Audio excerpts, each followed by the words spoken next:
आपको एसडीएम ज्योति मौर्य का केस तो याद ही होगा। जब अधिकारी बन गई थी तो बीवी ने अपने पति को छोड़ दिया था, यानी कि ज्योति मौर्य ने। एक ऐसी ही कहानी लखनऊ से आई है और इस बार किरदार का नाम है ज्योति पांडे। ज्योति का सिंगर बनने का सपना था। पति ने मेहनत की, मजदूरी की, पत्नी के लिए स्टूडियो तैयार करवाया, लोगों से मिलवाया, लेकिन जब से सिंगिंग से पत्नी को शोहरत मिली तब से वो अपने पति को ही भूल गई।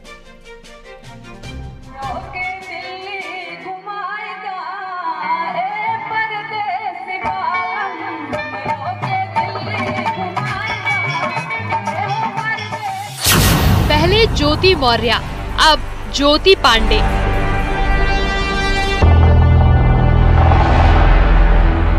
दर्द बेवफाई, अपन जीवन हम धन्य बनइबै, सिया राम जी के दर्शन होबै।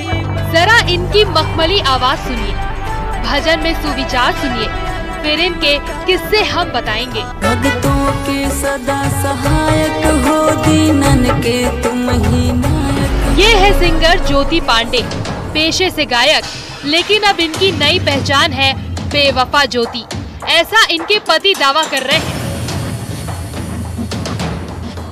मेरी पत्नी सिंगर हैं, जिनका आज दिन अच्छा खासा है, उनके गाने भी बेच जाता है। एक धर्मेंद्र शुक्ला हैं, हिंदू युवा वाहिनी के राष्ट्रीय अध्यक्ष। तो वो उनको बहका फुसला के लेके चले गए अपने साथ में। हमने कहा ठीक, कोई दिक्कत नहीं, जाओ, साल भर तुमको दे रहे हैं, साल भर या तो बढ़ जाओगी या तो अपना पीछे घर आ जाओगी। तो हमने कहा साल भर तुमको दे रहे हैं, ठीक है, साल भर तो बहुत है। तो साल भर में इनका अच्छा परफॉर्मेंस रहा, ये उड़ गई। कमाई के बाद बेवफाई बोनस में मिलती है, ऐसा ट्रेंड चल रहा है। कामयाब बीवी और गरीब पति, इन हालात में राहें जुदा होना इतनी आम बात हो गई है कि गिनती करना भी मुश्किल हो गया है। कबीर ज्योति लगावे कहे कर जाए आरती उतारे। अरविंद पांडे का दावा है कि उन्होंने अपनी पत्नी को सिंगर बनाने के लिए अपनी पूरी मेहनत और जमा पूंजी लगा दी। उन्होंने अपनी पत्नी को अलग अलग जगह ले जाकर लोगों से मिलवाया और उसे काम दिलवाने की पूरी कोशिश की। 4 साल के लंबे संघर्ष और मेहनत के बाद ज्योति एक सफल सिंगर बन गई, लेकिन सफलता मिलते ही उसने अपने पति को छोड़ दिया। 7 लाख रुपए इनके स्टूडियो वगैरह में लेके लगा है, और कुछ पैसा इन्होंने दिया, कुछ पैसा मैंने दिया। ये भी जो समेटी थी, बचाई थी, उन्होंने दिया। क्योंकि हमारे वो कोटवा ज्योति के नाम से इनका चैनल है और ज्योति एंटरटेनमेंट के नाम से इनका चैनल है। वो दोनों से पैसा आना स्टार्ट हो गया और बाहर से भी पैसा, अच्छा खासा पैसा कमा रही हैं। तो इसलिए सबसे परिचय रहती थी। जब इन्होंने सिंगिंग कहा, मैंने कहा ठीक है, चलो हमारी भी कुछ लोगों को परिचय है, मैं ले चलता हूँ। मैं अपना हर जगह कराया। उसके बाद आज दिन फेमस सिंगर हो गए, तो उसके बहकाए में ये चली गई हैं। ज्योति पांडे की कहानी कोई नई नहीं है। इससे पहले भी एसडीएम ज्योति मौर्य का केस खूब सुर्खियों में रहा था। इसके बाद तो एक एक कर तमाम मामले सामने आते रहे। हाल ही में एक लेखपाल पत्नी पर उसके पति ने नौकरी लग जाने पर छोड़ देने का आरोप लगाया।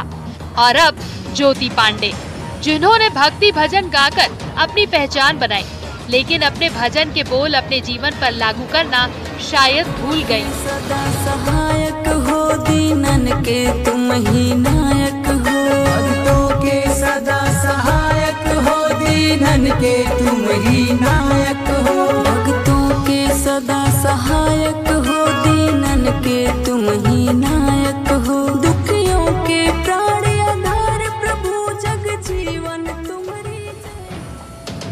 पति का आरोप है कि जब वो बीवी को सिंगर बनाने के लिए अलग अलग लोगों से मिलवा रहे थे, तभी उनकी मुलाकात धर्मेंद्र नाम के एक लड़के से हुई और वे दोनों साथ में काम करने लगे। पहले तो सब कुछ ठीक चल रहा था, लेकिन धीरे धीरे ज्योति ने उनसे दूरी बना ली। अब ज्योति धर्मेंद्र के साथ लिव इन में रह रही हैं। पिछले 3 महीनों से घर नहीं आ रही हैं। तो मैं 26 तारीख को मैं एकाएक इनके घर पहुंचा। ये जहां रह रही हैं सुलभ आवास में, तो हिंदू युवा वाहिनी के राष्ट्रीय अध्यक्ष ये धर्मेंद्र शुक्ला उर्फ गोपाल शुक्ला, ये वहां हमको मिले। और ये संगम धुन के यूट्यूब चैनल के मालिक भी हैं। जो जिसके यूट्यूब पे गाना गाती हैं। आज भी जब से उनसे गाना गा रही हैं तब से तो लिए इन्होंने अपना चैनल खुद बंद कर दिया है। ना तो अपने चैनल पर गाना गाते, ना किसी और के चैनल पर गाती हैं, क्योंकि वो गाने ही नहीं देता, हर समय इनके आगे पीछे लगा रहता है। आज ऐसा हो गया है कि आज इतना हमारे खिलाफ हो गया कि मुझको गोपाल शुक्ला पाए, जहाँ पाए वहीं मरवा दें। अरविंद पेशे से ड्राइवर है और अक्सर काम के सिलसिले में कई दिनों तक बाहर रहते हैं। जब वे अपनी पत्नी से उसके बारे में पूछते थे, ज्योति हमेशा अलग अलग शहरों में शूटिंग का बहाना बनाकर बात टाल देती थी। कभी दिल्ली, कभी मुंबई होने का बहाना बनाकर ज्योति उनसे मिलती नहीं थी। अरविंद को ये महसूस हुआ कि कुछ गड़बड़ है, इसीलिए उन्होंने अपने जान पहचान वालों से पता करवाया। तब उन्हें पता चला कि ज्योति गोमती नगर में धर्मेंद्र के साथ रह रही है। मैं ये चाहता हूँ मेरा जो कुछ हुआ, मेरे साथ घटना घटी है, इसका निष्पक्ष जांच हो और मुझे वो मिले, मुझे इंसाफ चाहिए। और मेरी बिटिया 8 साल की है, इसलिए मैं इनको रखना चाहता हूँ। अरविंद अपनी बेटी और बीवी को वापस लाने के लिए पुलिस अधिकारियों से गुहार लगा रहे हैं। महिला आयोग और मुख्यमंत्री से भी शिकायत की है। अरविंद की ये दर्द भरी कहानी न केवल व्यक्तिगत संघर्ष की दास्तान है, बल्कि ये दर्शाती है कि कैसे एक आदमी ने अपनी पत्नी के सपनों को साकार करने के लिए सब कुछ दांव पर लगा दिया, लेकिन बदले में उसे मिला धोखा। Bureau report, news 18।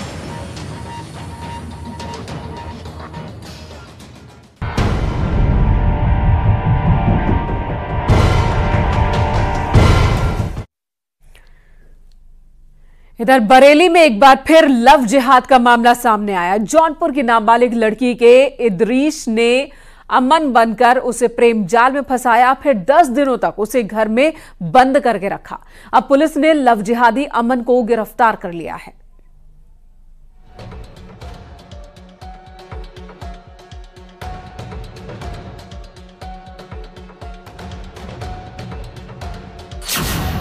अमन की आशिकी में मजहबी फरेब।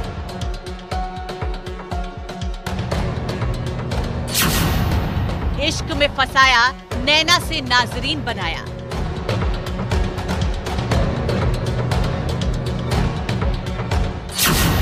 इश्क में फसाद, फिर लव जिहाद। इश्क के नाम पर मजहबी फरेब करने वाले फरेबी एक बार फिर बेनकाब हुए हैं। मोहब्बत के नाम पर धर्मांतरण की साजिश एक बार फिर फेल हुई। लेकिन सवाल ये है कि आखिर आशिकी के नाम पर कब तक लव जिहादी खेल चलता रहेगा। बरेली से लव जिहाद का मामला सामने आया है। जौनपुर की रहने वाली नाबालिग लड़की को अमन नाम के लड़के ने अपना धर्म बदलकर उससे निकाह किया और उसको अपने धर्म के बारे में नहीं बताया। जब इस बात की जानकारी पीड़िता को हुई तब उसको वो लड़का अपने घर ले आया और उसने इस बात का विरोध किया। इसी बात को लेकर जब विरोध होने लगा तब लड़की ने भागकर अपनी पूरी आपबीती पुलिस को सुनाई। लव जिहाद की एक कहानी हिमाचल प्रदेश में शुरू होती है, जहां नैना नाम की लड़की एक फैक्ट्री में काम करती थी। उसी के साथ काम करने वाला अमन आए दिन नैना से बातें करने के बहाने ढूंढता।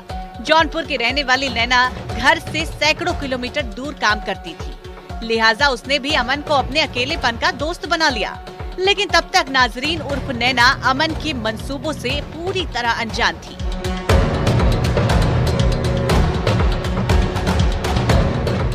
13/7/2024 को थाना बिथरी पर सूचना प्राप्त हुई कि थाना बिथरी अंतर्गत उदयपुर जसरतपुर गांव में एक व्यक्ति जो है अन्य समुदाय की एक लड़की जो कि उम्र में नाबालिग है उसको लेकर आया। जब इस घटनाक्रम की पूर्व पीठिका के बारे में, इसी पृष्ठभूमि के बारे में जाना गया तो पता चला कि ये युवक हिमाचल प्रदेश के सिरमौर में कार्य करता था। वहीं पर लड़की का भाई काम करता था। वहीं पर इसने अपना नाम उसको पहचान छिपाकर अमन बताया।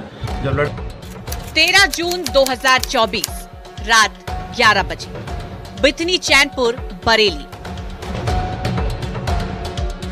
रात के अंधेरे में एक लड़की भागती हुई जा रही थी। सड़कें सुनसान थी, लिहाजा उसके पैरों की आवाज दूर तक सुनाई दे रही थी। रास्ते से गुजर रहे कार्यकर्ता कपिल पटेल को ये बात चौंकाने वाली लगी।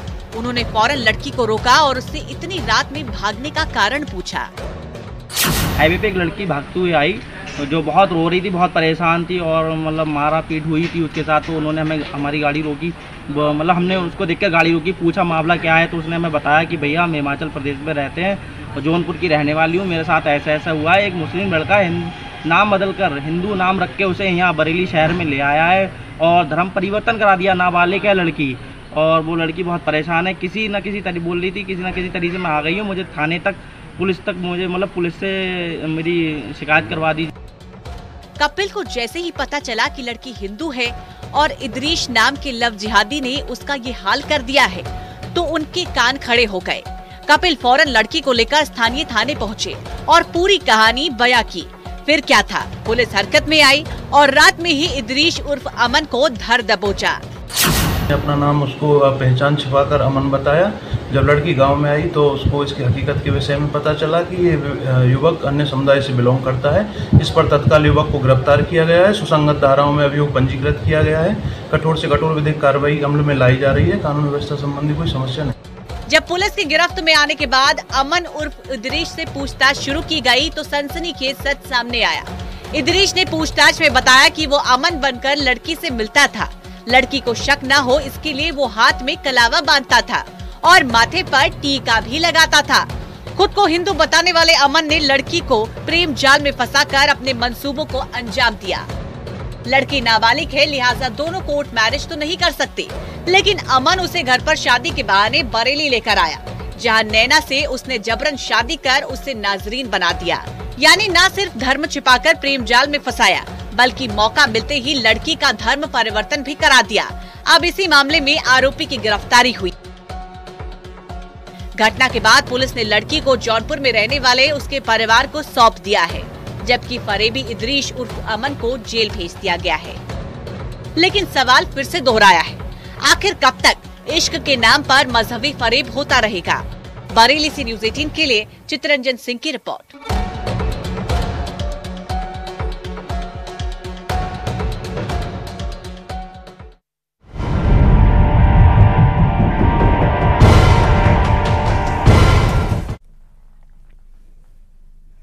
और अब मेरठ से आए उस तस्वीर पर बात जिसमें 3 साधुओं के निर्मम पिटाई रिकॉर्ड है। जरा सोचिए, धर्म की रक्षा के नाम पर कोई किसी भिक्षा मांगने वाले को इस तरह कैसे पीट सकता है? अहिंसा परमो धर्मा को भूलकर वो दावा करे कि वो सनातनी है, धर्म रक्षक है। तस्वीरें देखिए और आप खुद फैसला कीजिए कि ऐसे लोगों को क्या कहा जाए।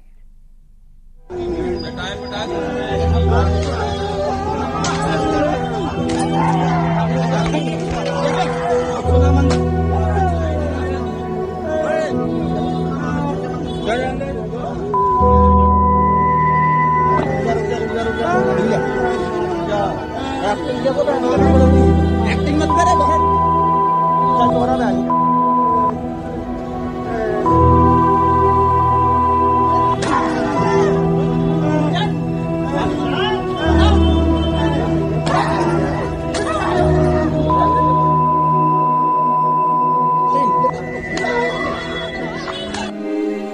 बोधियन्ते न यच्चन्ते भिक्षाम द्वारा गृहे दियन्तान नित्यम दातु फलामिदिश्रम।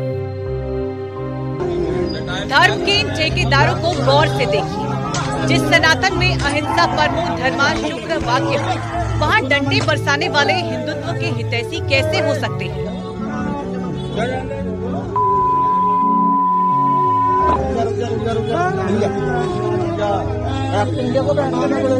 एक्टिंग मत करे बहन। धर्म के नाम पर हिंसा के काम को जिस जोश से इन बवालियों की टोली अंजाम दे रही है, उस पर इन साधुओं की बेबसी भारी पड़ रही है। पक्के आदमी है, ये तो पक्के वाले हैं। कोई नहीं, नकील डालेंगे, नकील आदमी की हम कोई पता नहीं है। तेरे जैसा को तो मैं ढूंढ रहा था बहुत दिन से, आज मिला। युग बता दे कितना युग है।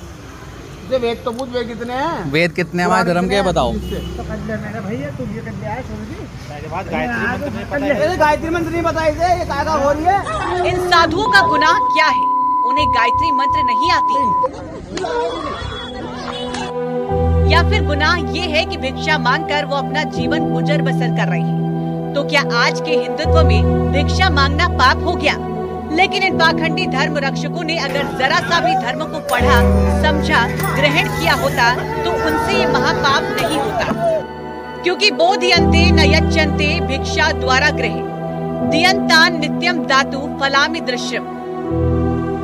अर्थात घर जाने वाले याचक भिक्षा नहीं मांग रहे बल्कि ये उपदेश दे रहे हैं कि नित्य दान देते रहो, अन्यथा अदादंतों का परिणाम हमको देख लो। देख लो बवालियों, अपने किए को देख लो। किसी निहत्थे पर डंडे बरसाने वालों को उम्मीद है तुम्हें धर्म का मतलब पता होगा। जिस सनातन में धर्म रक्षा के नाम पर संतों ने अपने देह के दान का उदाहरण मिलता हो, उस सनातन की रक्षा के नाम पर दान मांगने वालों को पीटते ये लोग भला हिंदुत्व के रक्षक कैसे हो सकते हैं? देखिए, परसों थाना लिसाड़ी गेट के प्रहलाद नगर में कुछ हिंदू समाज के लोगों द्वारा 3 साधुओं को पकड़ा गया था। उनका शक था कि ये लोग साधु का वेश बनाकर घूम रहे हैं। इनको जब थाने लाकर इनसे इन तीनों साधुओं से पूछताछ और जानकारी की गई तो ये लोग हरियाणा के यमुनानगर के रहने वाले हैं और वहाँ के स्थानीय लोगों से भी पूछा गया तो ये लोग उनके द्वारा बताया कि ये लोग तीनों ही साधु हैं। ये झकझोर देने वाली तस्वीर मेरठ जिले से सामने आई। कुरुक्षेत्र की वो धरती जहाँ पर महाभारत हुई, वो महाभारत जिसमें दासियों पर अहिंसा परमो धर्मा का जिक्र मिलता है। फिर धर्म के नाम पर ही हिंसा क्यों?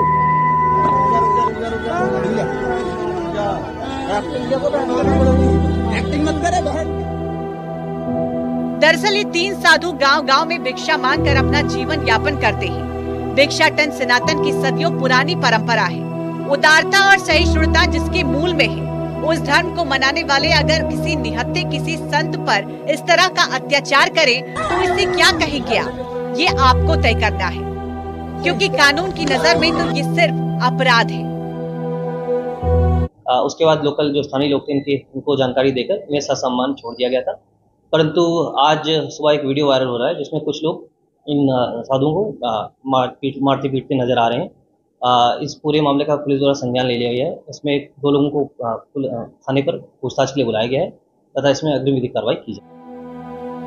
दरअसल ये तीनों साधु हरियाणा के रहने वाले हैं जो भिक्षा मांगते हुए मेरठ तक पहुंचे थे, जहां कुछ बवाली लोगों ने इन साधुओं को पकड़कर मारपीट की, उन्हें धर्म रक्षा के नाम पर टॉर्चर किया,